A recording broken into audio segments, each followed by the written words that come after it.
Economia é com ela, Juliana. Ih, peraí. Economia é com ela, Juliana Rosa.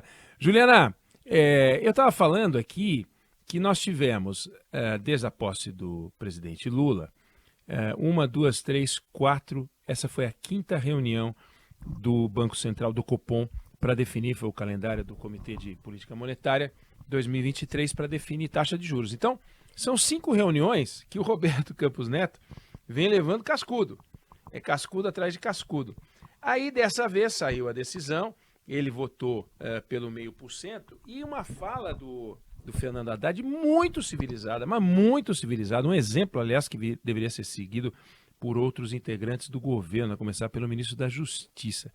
E eu queria ouvir você sobre as reações, sobre a decisão em si, e se a gente ainda tem 3 reuniões esse ano, setembro, uma em outubro/novembro, outra em dezembro, e se forem reduções de igual magnitude, como disse o comunicado do Banco Central, do Copom, nós podemos ter 1,5 ponto ainda de redução pela frente, né, Juliana Rosa? Boa tarde. Boa tarde, oi Neg, tudo bom? Boa tarde para a Débora e para o nosso ouvinte. Foi uma surpresa realmente, oi Neg.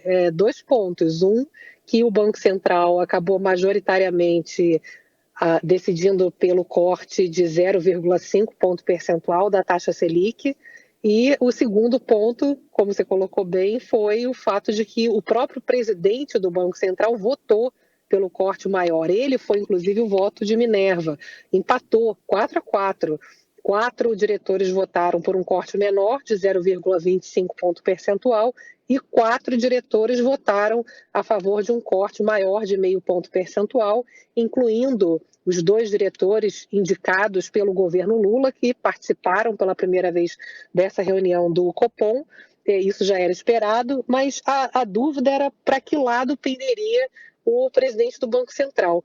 Porque você tem 2 situações ali, Eneg, que uma é o fato de que o Banco Central ele vinha com um discurso muito conservador, então, embora a maioria, quando a gente olha as pesquisas, tanto o mercado financeiro, consultores, analistas ali fora de bancos e tal, já havia um espaço para um corte maior, de 0,5 ponto percentual, mas o discurso do Banco Central era muito conservador, era falando muito de cautela, de parcimônia, então todo mundo achava que a decisão seria de 0,25, embora esperasse que os 2 diretores novos, que foram indicados pelo governo Lula, votassem por um corte de 0,5 ponto percentual. E, no final das contas, o Campos Neto acabou indo para o grupo dos diretores novos, né? Ali no Comitê de Política Monetária.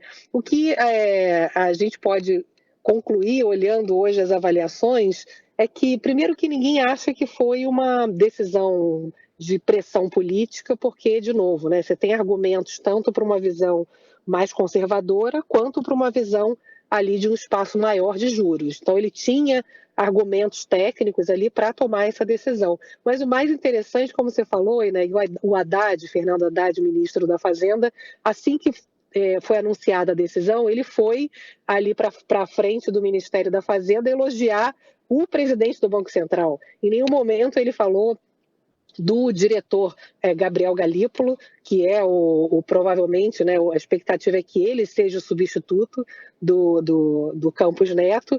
Então, o Campos Neto acabou tomando para si também o controle ali de uma situação que a gente falava, né, como é que ficaria se outros diretores começassem a seguir mais o lado do Galípolo, porque normalmente diretores mais técnicos seguem mais o voto do presidente.